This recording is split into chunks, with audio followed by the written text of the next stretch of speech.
Okay, I'm gonna continue now. And she Continue. and she bear ag- and she be and she again bare his brother Abel, and Abel was a keeper of the sheep, but Cain was a tiller of the ground. And in process of time, it came to pass that Cain brought the fruit of the ground, an offering unto the Lord. And Abel, he also brought the firstling of his flock and of the fat thereof.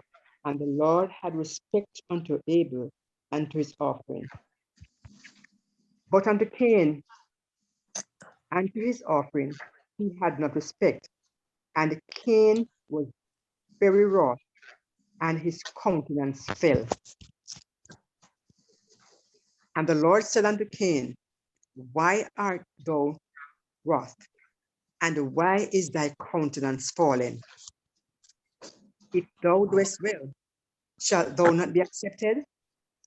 And if thou doest not, and if thou doest not well, sin lieth at the door.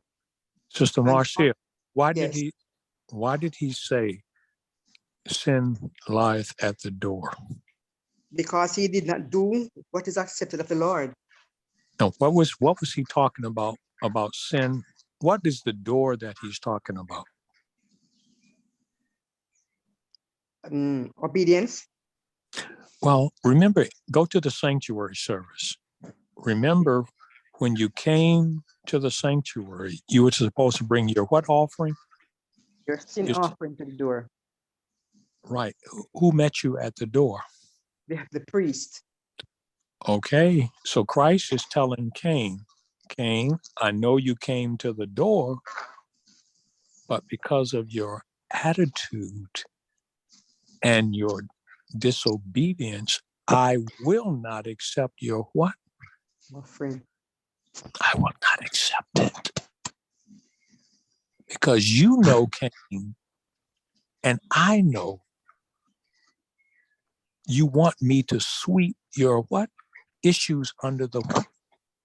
Carpet. And pretend that they ain't really what? And the priest, Christ is going to tell him, no, I will not. What? Pretend with you, Cain. You know you got a serious what problem? You've got a serious problem, Cain, and you will not let me help you with it. Therefore, I'm not going to go to the Father and say, even though Cain got all these problems, we should let him slide. He says, no, I'm not going to do that with you, Cain. That's why he says your sin lieth at the what? At the door.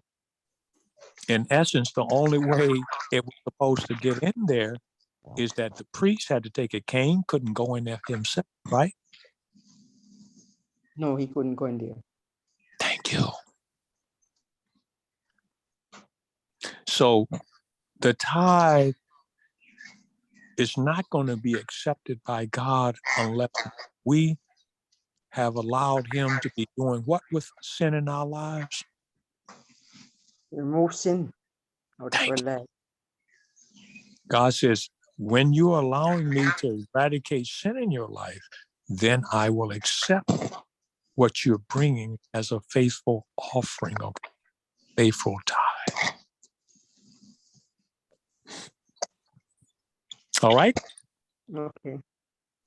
So basically, now, now, if you notice, so we see Melchizedek was a human being that lived in the place where David built Jerusalem, the city of Jerusalem. He lived there 800 years before David built his capital, okay? Built the capital of Israel in Jerusalem, okay? So go ahead. Any other questions or comments, Sister? Brother Elijah, on Yes, go ahead. the point you just made about sin lying at the door, and if we don't allow Christ to eradicate our sins from our lives. So if I am cursing, swearing, drinking, and lying, cheating, and doing all these things. And those things are still in my life, and I'm fully aware of them. I actually shouldn't be taking a tithe to the church then. Is that what you're You, saying? no. You cannot. When you're in that position, you cannot bring a tithe. You may bring a gift. You may bring a gift if you come to visit the church, but Okay. you do not qualify to return a what? A tithe. Okay. It's really no different. Say in your life there was a man that you were interested in.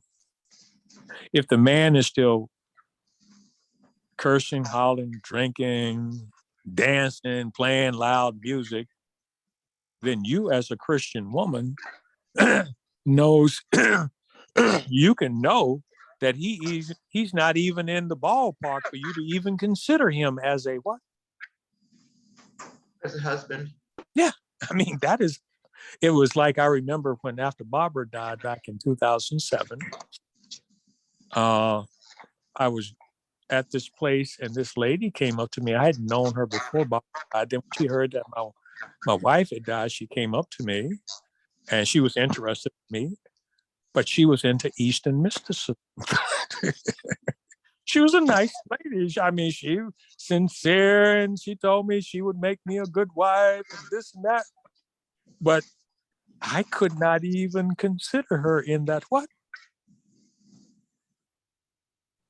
In that role. In that category because she was into what? She You was said into I think Hinduism. Huh? Spirituality. Oh yeah. And mysticism. So my mind was not even supposed to go there with her. Just keep her on the same level as a good friend, okay? And I'm quite sure she was sincere and everything like that. But I could not even go there because she doesn't even qualify for me to even consider her in that what? In that realm, okay? So if somebody's doing that, if they come to visit the church, that's why it says, and that if they want to leave a gift, that's fine. But they do not qualify. See, the tithe was only set aside for those who had made their commitment to the Lord and doing this and doing that in harmony with the principles of God. Okay. Okay, thanks. Okay, go ahead. Brother Jones, did you have any?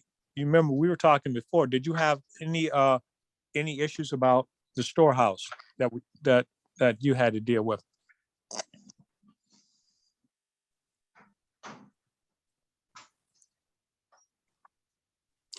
So the storehouse. I think didn't we answer that through the course of the study? But considering that the storehouse is God's storehouse versus the general conference being the storehouse. Yeah, because see, remember, if you go to the Baptist organization, they will tell you that their headquarters is the what? That their headquarters is there. Is the storehouse. The Methodists will tell you that their headquarters is the what? It's their storehouse. Right. The Catholics will tell you that their headquarters is the storehouse. So therefore, we were supposed to teach the people that the storehouse, if you go to the Spirit of Prophecy, if you look in the Spirit of Prophecy, it tells you that there are only two storehouses, God's and Satan's, okay? Yes. And then and then you have to make a decision about where does your blessings come from. And my blessings do not come from the general conference. The blessings always comes from the storehouse. And if you notice, the concept and understanding of the storehouse have to do with what, brother Jones? Why does he use the term storehouse? I don't recall why he uses the term storehouse. Go over there to Leviticus. Go to Leviticus, the 23rd chapter. This is, once we understand this principle, go to Leviticus, the 23rd chapter. I think it's 8, 9, 10, 11, and 12. Okay. Leviticus 23. Mm-hmm. One moment. Brother Elijah, after Brother Jones is done with the text, Brother Anthony has his hands up. Okay, got you.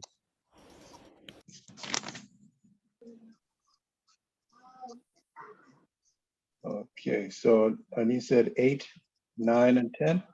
8, 9, 10, 11, and 12. Okay. It says, but you shall offer an offering made by fire unto the Lord 7 days. And the seventh day is a holy convocation. Ye shall do no servile work. And so we're talking about the Passover in that part. Now we're talking about the feast of first fruits. Okay. Verse 9 says, and the Lord spoke unto Moses, saying, speak unto the children of Israel and say unto them, when ye be come into the land which I gave unto you, and shall reap the harvest thereof, then ye shall bring a sheaf of the first fruits of your harvest unto the priest. Okay, And now notice, so the storehouse is directly associated with what, Brother with the Jones? sheaf. With the Oh, harvest. with the harvest, excuse me. So storehouse and harvest is supposed to, whenever we heard storehouse, we were supposed to think about harvest, okay? Yes. So to help us to understand where the storehouse was, when Christ came up out of the tomb on the first day of the week, he was the first fruits, right? Correct. So did he go to the shadow of the storehouse in Jerusalem, or did he go to the storehouse in heaven? He went to the storehouse in heaven.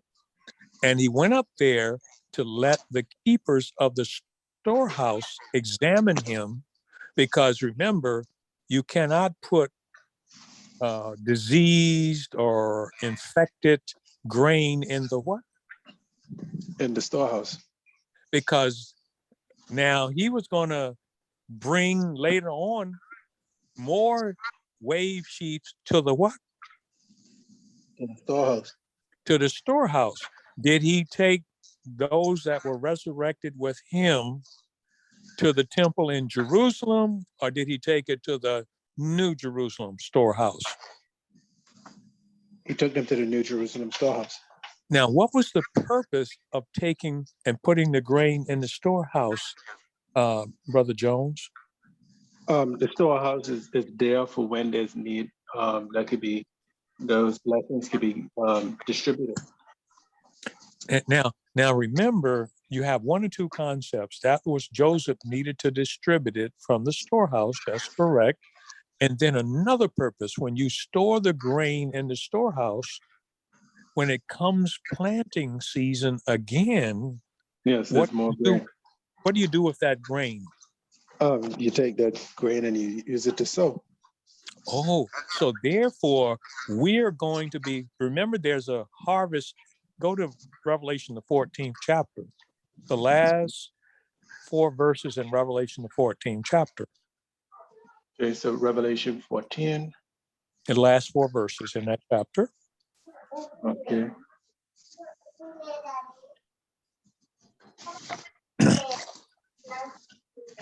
Okay. And so verse 16. And it says, and he that sat on the cloud thrust in his sickle on the earth, and the earth was reaped. And another angel came out of the temple which is in heaven. He also had a sharp sickle. And another angel came out of the also, which had the power over fire, and cried with a loud cry to him that had the sharp sickle, saying, thrust in thy sharp sickle and gather the clusters of the vine of the earth, for her grapes are fully ripe. Mm-hmm. And the angel thrust in his sickle into the earth, and gathered the vine of the earth, and cast it into the great winepress of the wrath of God. and the winepress was trodden without the city. So without the city, okay. And blood came out of the winepress, even up to the horse's bridle, by the space of 1,600 furlongs. Okay. So we see a harvest and a reaping here. Now, this is the separation of the wheat and the tares, right, Sister Brother Jones? Correct. Now, the first harvest that he had in Leviticus, the 23rd chapter, verse 9, 10, was what grain? What grain was harvested then, Brother Jones? Barley. Leviticus 9:10. The barley. The last harvest not only included the grain, but it also included the fruit from the trees and the fruit from the vines and so forth like that, okay? Yes. Now, we are all of this is taken to the storehouse, okay? Yes. Now, after the 1,000 years, guess what he's going to do with the grain that's in the storehouse?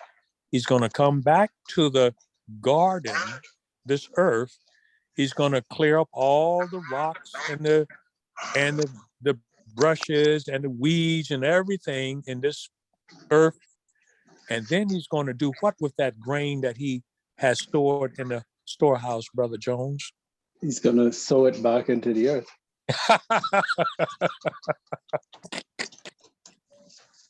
And you are going to grow up in what kind of soil, Brother Jones? Fertile, pure, Huh? fertile and pure soil. Thank you. You ain't got to worry about no disease, no worms, no bugs, no nothing, okay? Yes. So the purpose of the storehouse is that not only does blessing come from there, but the purpose of the storehouse is to store good grains. He's not going to store the tares there, okay? Amen to that. Because he's not going to plant tares here again in this planet, okay? Amen to that. So basically, when we look at the storehouse, now, Brother Jones, why did Christ take him and present himself to the temple after his resurrection, Brother Jones? Well, I mean, we're talking about the first fruits, and we're also talking about the. So there's the first fruits. There's the Passover. Right after the Passover begins the first fruits. And like we just said, he had to present himself to be inspected. But who was supposed to do that, though, according to the scriptures? To do the inspection. No, who was supposed to present the first fruit to the Lord? The priest that's anointed, right? Oh, why didn't he present himself to Caiaphas and let Caiaphas present himself to the Lord? We're talking about the heavenly sanctuary. I mean, we know that that the sanctuary on earth, it had its veil ripped and its truths, its secrets exposed, and those things. Okay, now think about it. No, wasn't it because the God had already departed from the sanctuary there? But no. The Ark of the Covenant wasn't there anymore. Okay, now that was one thing, Sister Pam, you're correct. What else happened? Why didn't he present himself to Caiaphas? Well, Caiaphas a sinner. What did Caiaphas do? Remember when Caiaphas tore his priestly garment? Yes. Who inspired Caiaphas to tear his priestly garment? Satan. Satan inspired him to tear his priestly garment. Okay, because Satan thought he was going to back Christ into a corner, because see, the scripture says he was supposed to present himself to the priest that was anointed, that was Caiaphas. So Satan inspired Caiaphas to tear his priestly garment, and he was going to say, okay, now how do you fulfill this part of the scriptures? It is the priest who is supposed to do what? To do the presenting before God.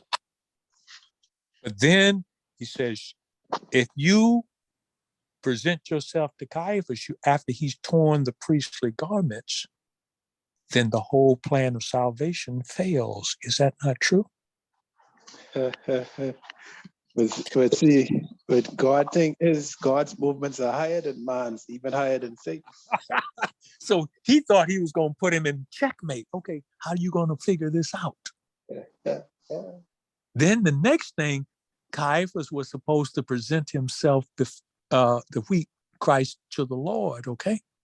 But like Sister Pam said, the veil was torn to show that the ark of God's presence was no longer at the what? Yes. Was no longer at the At temple. the temple.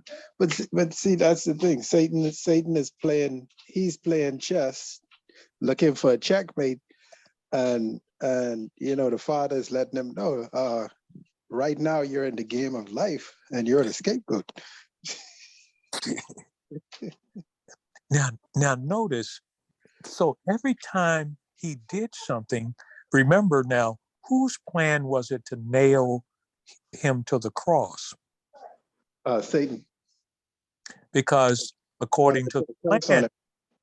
you're correct. It was Satan's plan to nail him to the cross. Now, because Satan knew that on the 14th day of the first month, Christ was supposed to be at what location? Calvary or Mount Moriah? Mount Moriah. Oh, and that's why he told him while he was nailed, he says, come on down to the cross. You know you're supposed to be where? Yes, at Mount Moriah. How you going to Mount what? But notice, according to the Bible, how did he get to Mount Moriah, Brother Jones? Oh, he was Go, lifted up by go, clouds. Go go, ahead. no, go to Hebrews. Hebrews 11th chapter tells you how he got there, Brother Jones. What does Hebrews 11th chapter says? One moment.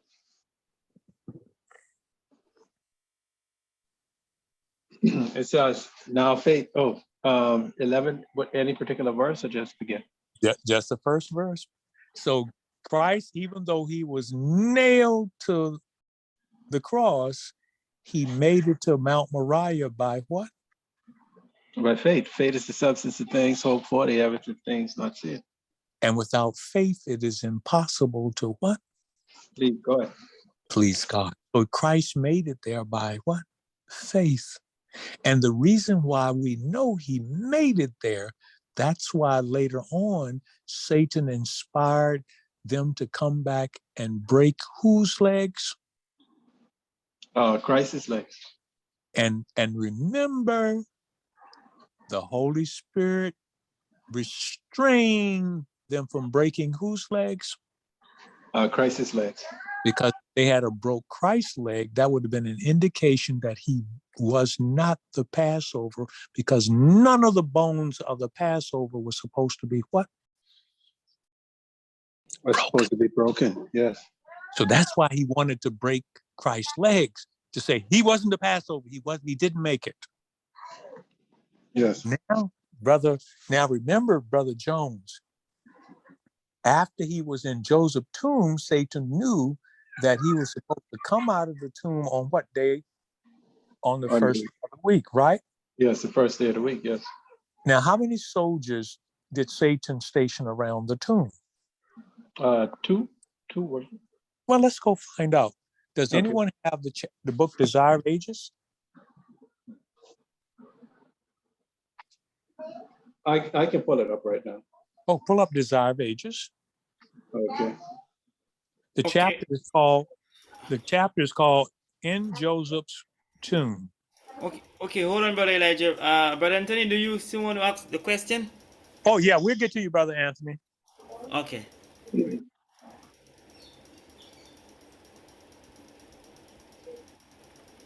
The you reason have why it? I asked is because I saw his hand went down. So, Okay.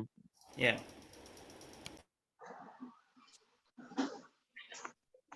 Okay. You got the chapter called Joseph's, Brother Jones? What's the chapter called again? In Joseph's Tomb. Okay, one moment.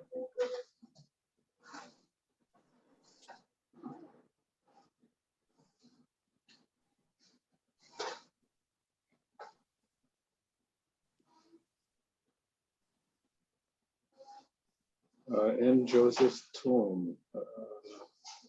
Jacob's Joseph's tomb. Any particular number? Page 77, Okay. 77 point, actually 78.1. 78.1. Chosen, fulfilled, saved.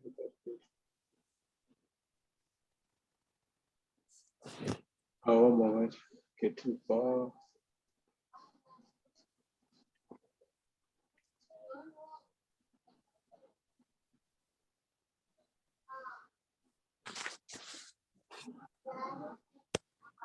One moment. I'm just finding it. Okay, no problem.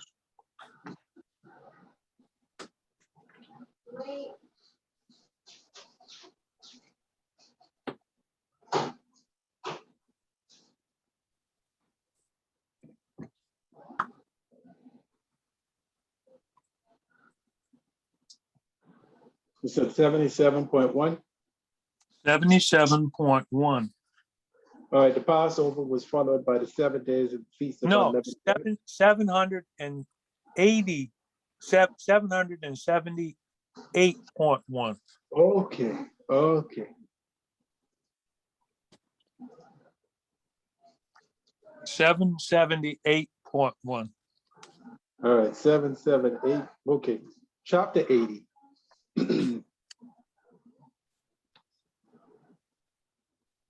778.1. All right, so the priest gave directions for securing the sepulchre. A great stone had been placed before the opening. Across this stone, they placed cords, securing the ends of the solid rock and sealing them with the Roman seal. When did they do this, Brother Jones? This would have been the evening going into the Sabbath. So basically, remember, those who put his body in there, they went home because the Sabbath was drawing nigh. Yes. So the religious leaders are doing all of this on what day? On the Sabbath evening. But yet and still, they wanted to put Christ to death for telling a man to take up his bed and what? And what? Yes. Notice what they've got the soldiers doing. First of all, they put a great stone before the opening, not just what? A stone. Who's inspiring them to do this? Satan is inspiring them to do this. Then across the great stone, what did they have to do? Okay. Sealing it across, they place cords, securing the ends to the solid rock. So you have to get a stone mason to come with chisels and hammers and do what, brother? Mm-hmm. And place cords across it. And so this is all being done when? On the Sabbath. On the Sabbath. Now, keep going. And sealing it with a Roman seal. Oh, now they got to go get the Roman seal. Yep. After the men did all this work. This is what the leaders have got them doing now. Okay. This sound like the Babylonian magic. The stone could not be moved without breaking the seal. A guard of 100 soldiers was then stationed around the sepulchre to prevent it from being tampered with. 100 soldiers. Okay, century. 100 who? Soldiers. Now, these were not just guys. These were what? Guards. So you got 100 soldiers stationed around. Now, why did Lucifer go through all these changes? Why did he do all this, Brother Jones? He wanted to make sure that the prophecy was not fulfilled, and that he could prove God wrong and all sorts of troubles. Now notice here, when the soldiers came up out of the tomb, now So there were 100 soldiers, right? Yes. Now go to the next chapter over here. On the first day of the week, read what it says right here. Chapter 81, the night of the what? The night of the first day of the week had worn slowly away. The darkest hour, just before daybreak had come. Christ was still a prisoner in his narrow tomb. The great stone was in its place. The Roman seal was unbroken. The Roman guards were keeping their watch. How many Roman guards? 100. Oh, and these were not Jewish soldiers. These were Roman what? Guard soldiers. Roman. Keep going. And there were unseen watchers. Eyes about. Hosts of evil angels were gathered about the place.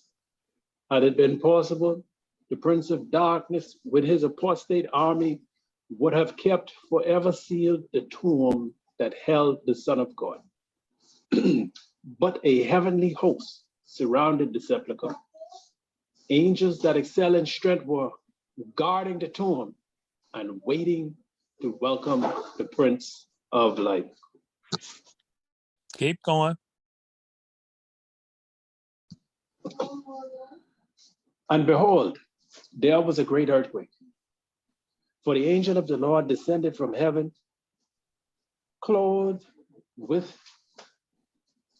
the panoply of God. This angel left the heavenly courts. The bright beams of God's glory went before him and illuminated his path. His countenance was like lightning, and his raiment white as snow. And for fear of him, the keepers did shake and became as dead men. How many of these men shook? The keepers, the guards, 100. 100 of them now. Okay. Now priests and rulers were, where is the power? Now priests and rulers, where is the power of your God? Brave soldiers that have never been afraid of human power are now as captives, taken without sword or spear. The face they look upon is not the face of mortal warrior. It is the face of the mightiest of the Lord's hosts. This messenger is he who fills the position from which Satan fell. Aha! It is he who on the hills of Bethlehem proclaimed Christ's birth. The earth trembled at his approach.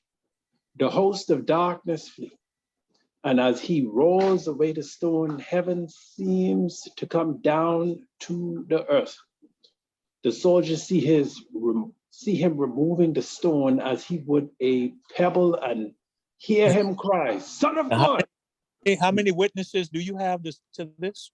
We have 100 soldiers plus watchers. Okay, go ahead. He says, Son of God, come forth. Thy father calls thee. Then they see Jesus come forth from the grave and hear him proclaim over the rent sepulchre,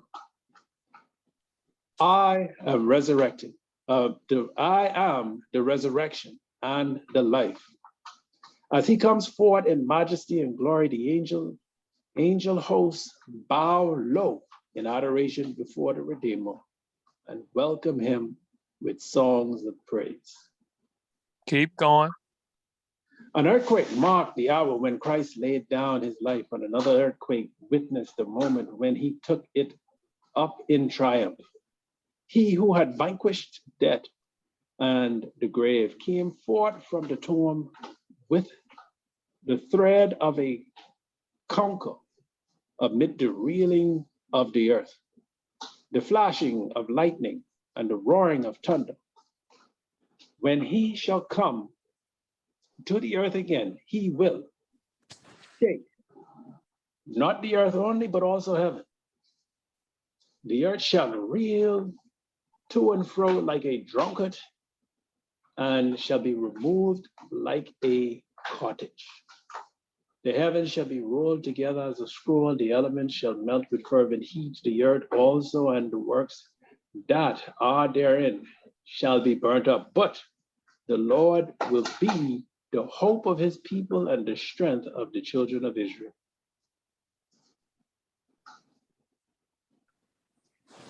Keep going. At the death of Jesus, the soldiers had beheld the earth wrapping in darkness at midnight. But at the resurrection, they saw the brightness of the angels illuminate the night and heard the inhabitants of heaven singing with great joy and triumph. Thou hast vanquished Satan and the powers of darkness. Thou hast swallowed up death in victory.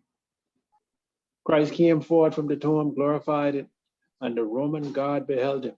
Their eyes were riveted upon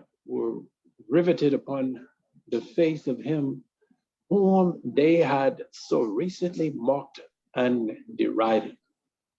In this glorified being, they beheld the prisoner whom they had seen in the judgment hall, the one from whom they had plated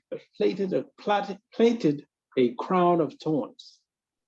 This was the one who had stood unresisting before Pilate and Herod, his form lacerated by the cruel scourges. This was he who had been nailed to the cross, at whom the priests and rulers, full of self-satisfaction, had wagged their heads, saying, he saved others, himself he cannot save. This was he who had been laid in Joseph's new tomb. The decree of heaven had loosened the captives. Mountains piled upon mountains over his sepulchre could not have prevented him from coming forth. Keep going.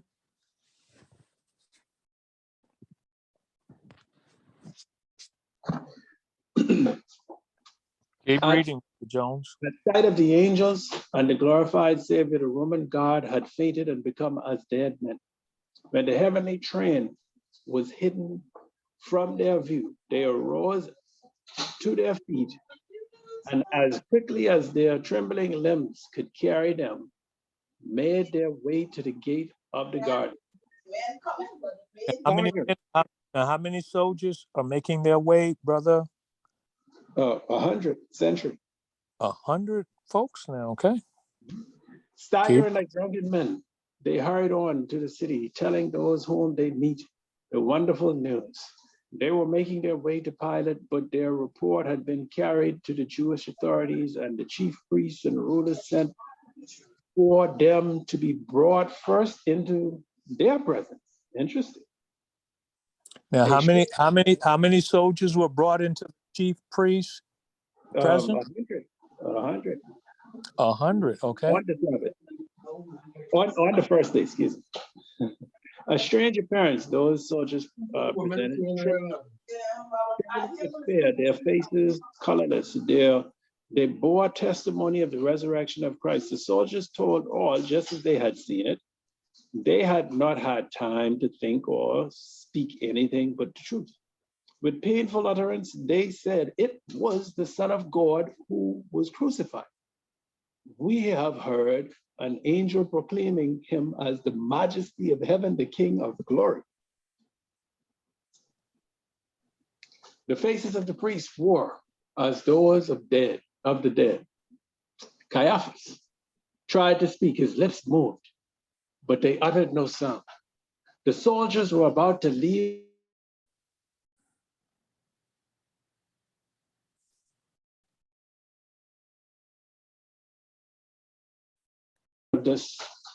of the things you have seen. A lying report was then given to the soldiers, saying he said the priest, his disciples came by night and stole him away while we slept. Here the priests overreached themselves. How could the soldiers say that the disciples had stolen the body while they slept? If they were asleep, how could they know? And if the disciples had been proved guilty of stealing Christ's body, would not the priests have been first to condemn them? Or if the sentinels had slept at the tomb, would not the priests have been foremost in accusing them to Pilate? The soldiers were horrified at the thought of bringing upon themselves the charges of sleeping at their posts. I know that's right. This was an offense punishable with death. Should they bear false witness, deceiving the people and placing their own lives in peril, had they not kept their wary watch with sleepless vigilance? How could they stand the trial, even for the sake of money, if they purged themselves? In order to silence the testimony they feared, the priest promised to secure the safety of the guards, saying that Pilate would not desire to have such a report circulated any more than they did. The Roman soldiers sold their integrity to the Jews for money. They came in before the priest burdened with a most startling message of truth. They went out with a burden of money and on their tongues a lying report, which had been framed Now, for them by priests. Sister Hamilton. Sister Hamilton, Yes, Brother Elijah. what they went out, the 100 soldiers went out with a burden of what kind of money? I would put his blood money, No, that was whose money? all the priests' money. No, it wasn't the priest. It was whose money? It was God's money. It Came from was the tithe. God's money. Remember, that was Sorry, the money hands. that, remember, that was the money that the people had brought to the temple. So like you were saying, remember what you call was saying, that how the brethren are misusing whose money? God's money. Thank you. Notice the priest felt at liberty to take God's money and pay the, how many soldiers? 100. I always thought like Brother Jones did, because in the pictures you only see how many guards? 2. So if you had to bribe 2 guards, that's one thing. But do you know how much money these priests had to, of God's money, had they had to bribe how many guards? 100.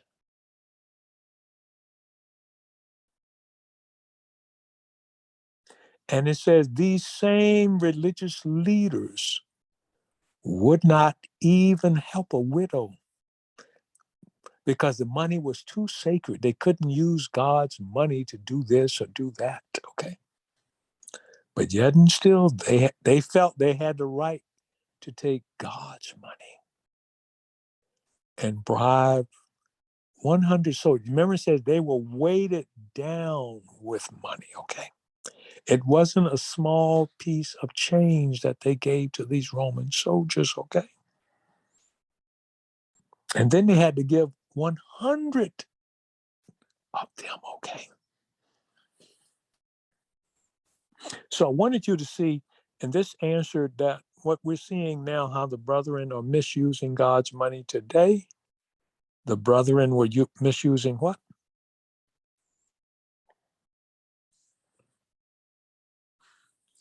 The brethren were misusing God's money at his first what?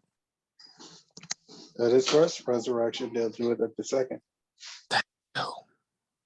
The brethren were misusing God's money.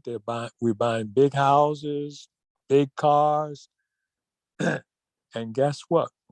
If you needed a place to stay, if your house burnt down, do you even know where the minister lived? Sister Hamilton? No, Pastor. You don't know. No. That the money that the minister has is God's money because he receives the tithe, correct? I thought you asked me if I know where the pastor lives. Yeah, I actually do. You know where he lives. No. But you're supposed to know where the representative of God lives. The people knew where Samuel lived. The people knew where Elijah lived. Even the little maid that was taken captive said, "Well, I know where Elijah lives." Didn't he know where he Yes, took him? yes. So the house that the minister lives in was paid for with whose money? God's money. So therefore, if your house burned down, you needed a place to stay. You're supposed to go over there and knock on whose door? The minister door. And since he's supposed to say, "Come on in, this is God's house," you are what? Really? But Brother Isn't that Elijah, that would be a lot of people in the minister's house, huh? eh? But I mean, isn't that what God gave it for, to help you out when you were in need, right? Yes.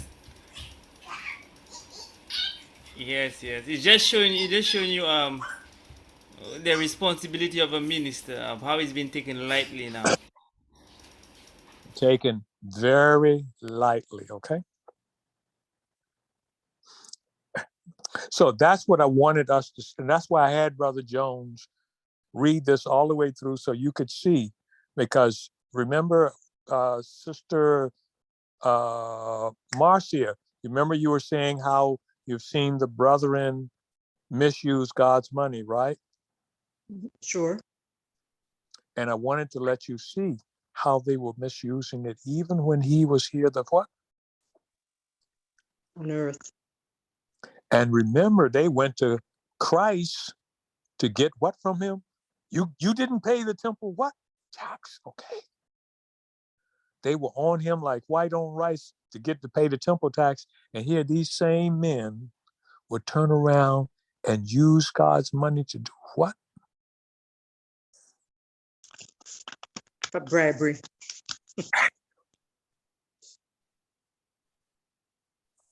And notice Jesus didn't argue and fuss with them, okay? Because remember, Jesus had an ATM card and he says, don't worry, headquarters will send out the repairmen to take care of you, okay? Headquarters can take care of you, okay? So, Sister Marcia, you just go to headquarters and said, headquarters, what do you want me to do with your tithes, okay? Amen. Amen. Amen, brother. And headquarters will give you instructions what to do with whose tithe? His size. Thank you. Okay, we have one hand up. Sister Palmer, hand is up. Go ahead, Sister Pam. Brother Elijah, does that mean when they gave Judas 30 pieces of silver, that came out of the tithing too? Sister Pam, you hitting the nail on the head. Ah, And notice, Satan uses God, that which belongs to God, against God. In the Garden of Eden, who created the serpent, Sister Pam? God.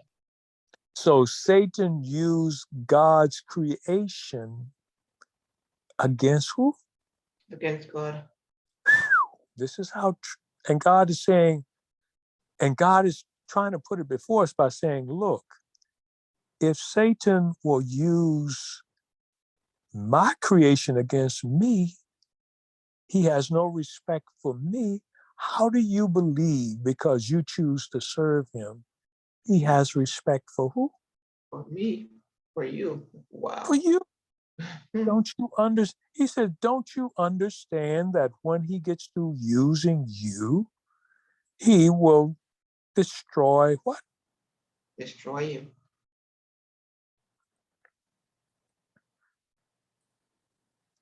Mhm. Sobering thought.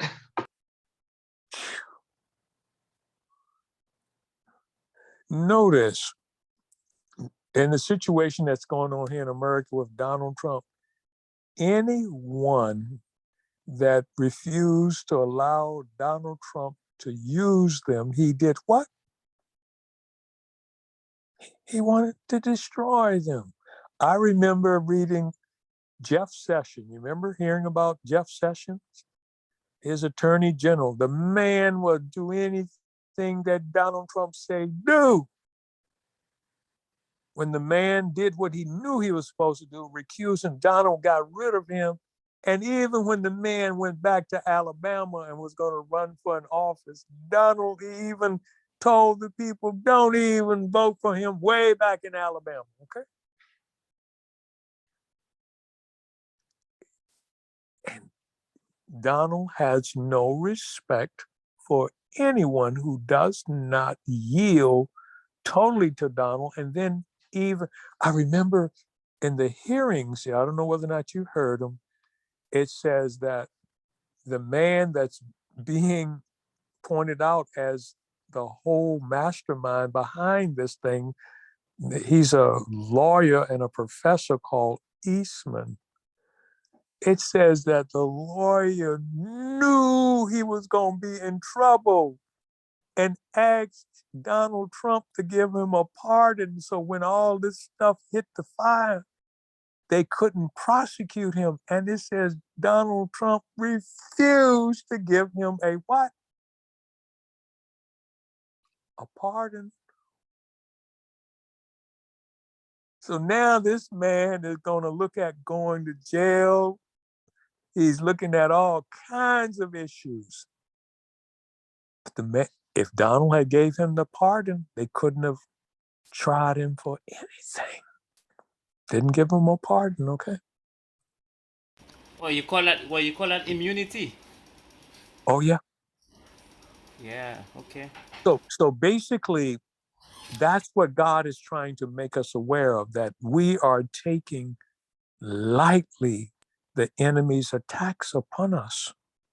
We're not preparing for his onslaught, because at some point in our existence, God has got to remove the hedge and let the enemy come full force against us, okay? And he's trying to say we're not prepared for the Father to do what you saw happen with Job. The Father moved his protecting hedge and allowed Satan to have an onslaught against Job. The Father has got to permit us all to go through that fiery test. What he has for each one of you, we got to have such a relationship with God that we know that God is permitting us, and we will not murmur and complain and try to squirm ourselves out of the situation, okay? Okay, so we're wrapping up now. It's almost 12 o'clock. All right. So were there any questions or comments before we close out? Sister Hamilton has her hands up. Go ahead, Sister Hamilton. Yes, Brother Elijah. I have this little, I don't know, it's a challenge, for want of a better word. Now, sometimes you go to church, right? And you go into church to worship and to praise God. And when you reach in church, there is discussion about money. There is people up and down. There is talking for you. There is distraction.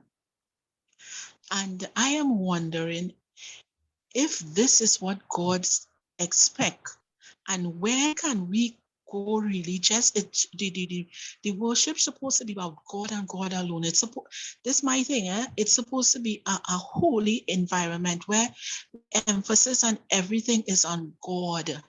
But when you go to church, to me, there is so much a distraction that I am asking God, well, where can I go to experience this when you leave your home to go to worship God? Well, can I give you my personal testimony? Yes, please. I would go there. See, I read about in the Spirit of Prophecy about how we're supposed to kneel when we're praying. And so, in our church, we stand and pray.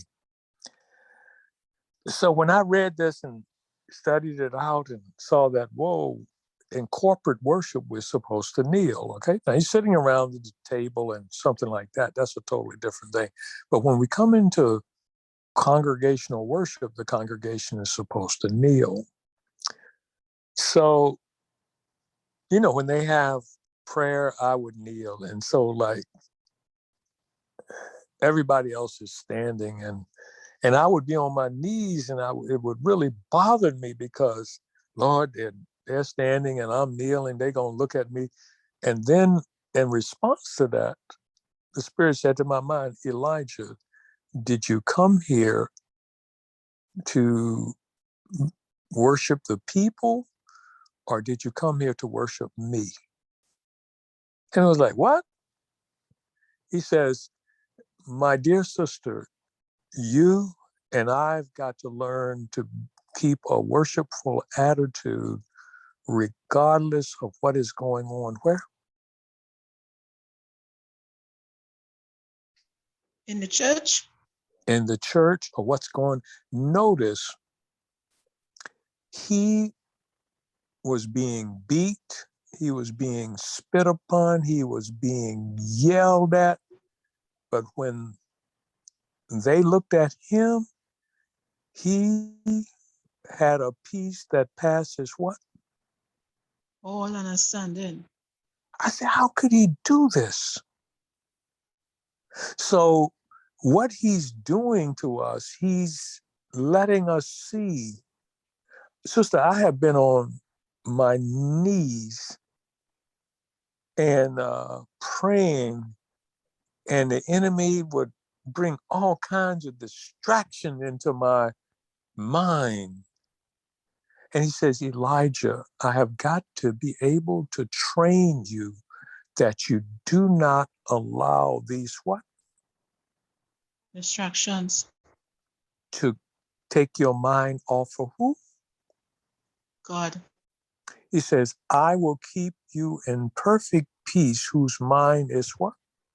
Stayed on thee. And see, we're not used to doing, I know I'm not. And so he has to constantly, I know personally, sis, sometimes I have dreams. The enemy in my sleep gives me dreams that are abhorrent dreams. Yes. Stuff Yes. that I never even thought about doing or do. And it would be a dream and I wake up, Lord, have mercy. Amen. And I think you know what I'm talking about, okay? Oh yes. Oh yes. Oh yes. Yeah. I mean, you're sleeping and you're not, and he would have a dream. One time I had a dream, such a hideous dream. I said, Lord, this is be it far from. And this is what God is. He says, Elijah, I want to let you know how the enemy is out to totally destroy you. Hmm. Because you don't think about Satan, doing that. In fact, we think, he says, you take this thing lightly. And as he said, Elijah, remember when Jesus was on that boat and there was a storm, the storm was blowing, right? The winds were, and the water was coming into the boat. And when the disciples looked at Jesus, what was he doing? Sleeping. Why was he sleeping so contently? Because his mind, what? His mind was on God. Even while he was what? Sleeping. Sister, how do you do that? Exactly. I look at it. I mean, the water was coming into the boat. The wind is blowing. The boat is getting ready to sink. The disciples, all kinds of things were going on. But they looked over him, and it says the spirit of prophecy said you could see the content and what on his face while he was what? Sleeping. I said, the Lord says, I can do the same thing for who? Me. And he must be able to do that with us. I said, Lord, how can you save me under this circumstances? Okay. So yes, he's not going to remove the distractions. Running away is not the solution. He has got to be able to enable us to stand in the midst of the storm. You know, it's just like I remember, I don't know whether or not you heard my testimony. I was saying that I was at Oakwood and, was working on this house while I was in school. And I was working on this house next to this other house. And I was up on a ladder doing something on the chimney. I don't even know what I was doing now. And the lady came out into her backyard. This was during the summertime, and she was out on her chair and she was in her bikinis. And, I was working, then I turned over and glanced at her. And the first thought come to my mind is, look at her. Doesn't she know she's supposed to be properly what? Dressed. Dressed. So the Lord let me go on in my mind. And then when I, finally come, he says, Elijah, why are you saying these things about this woman? Well, Lord, she should be properly clothed. She should have clothes on her body and so forth. She shouldn't. And then he said to me, after he let me go on with whatever I was saying, he says, Elijah, this woman did not come out into her backyard. It had a fence around it, a wooden fence. If you were standing on ground level, you couldn't even see into her what? Backyard. A backyard. So the woman wasn't doing anything to entice me, okay? She doesn't even know I'm up on the ladder and I saw her over there. So he says, Elijah, why are you accusing that woman for causing you to have lustful what? Tendency. Lustful thoughts.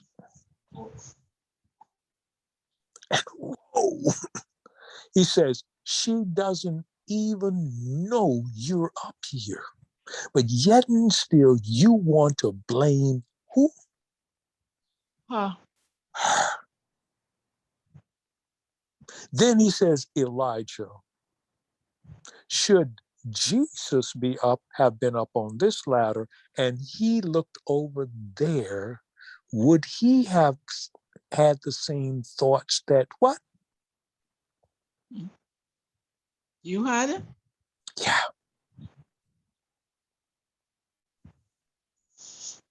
Then he said, Elijah, do you know that Christ, when he was on this earth, he could stand in the presence of a woman with no clothes on and he would not do what? Amen. He says, Elijah, it isn't the woman that causes you to lust. It is who? Satan. It is you who doing this. You're yielding to who? Satan. And you want to blame the what? Woman.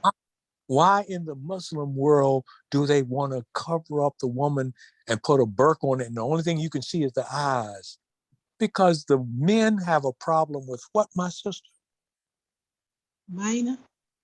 With lust, and they don't want God to deal with it, so they blame the what?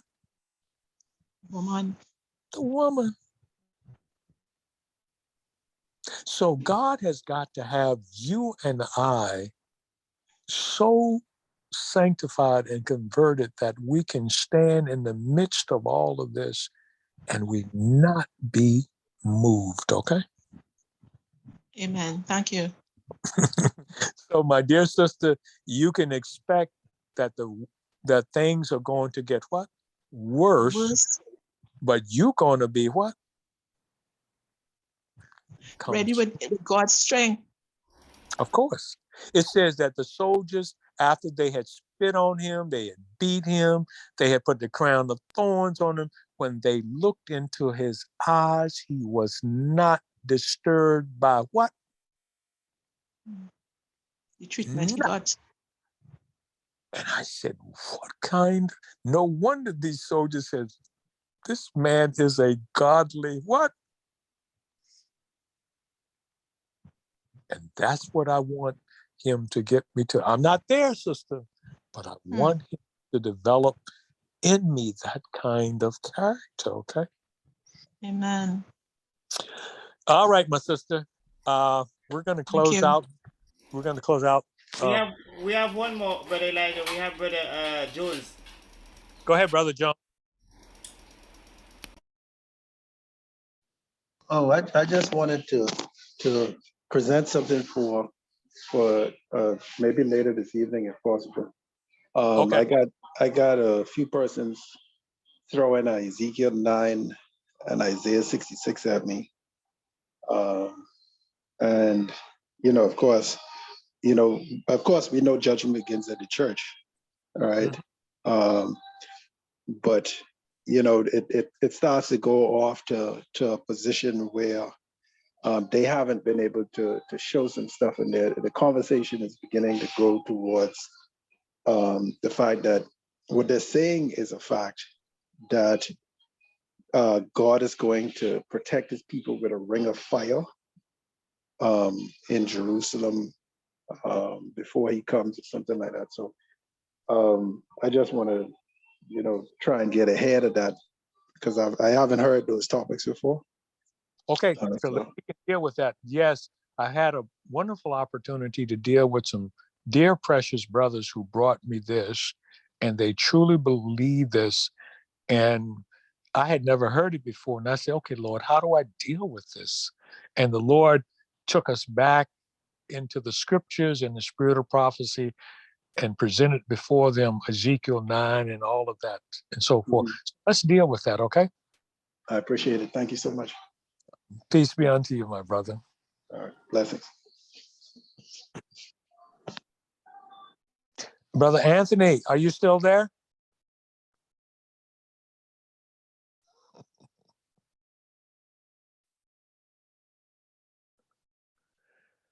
All right, Brother Vinay, since we have no more questions or comments or anything, you can go ahead, take over. Okay, Sister Hamilton, can you pray for us to close? Sure, no problem. Let's pray, brethren. Let's go to the throne of grace. Eternal gracious Father, we come in your presence on your holy day. Father, we want to thank you, we praise you, we want to worship you for your holy Sabbath day. Lord, we thank you in advance for all the blessing you give us. You're going to give us next couple of hours. Father, we ask that you would cleanse us, Lord. Father, we are seeing that we are so far, Father, but we thank you for your grace and your mercy that you are giving us your word so we can get ready.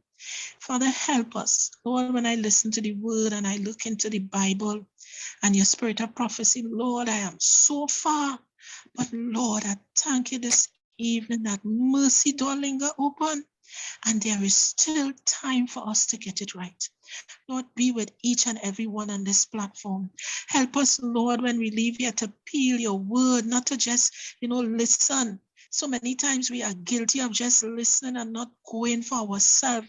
We wait for the teachers to teach us, and we are not willing to allow your Holy Spirit to lead us. Lord, this morning we learn that your Spirit is there to teach. Oh, righteous God, help us to be like the 5 wise who had the oil. Lord, we need your oil. We need your Holy Spirit in our life.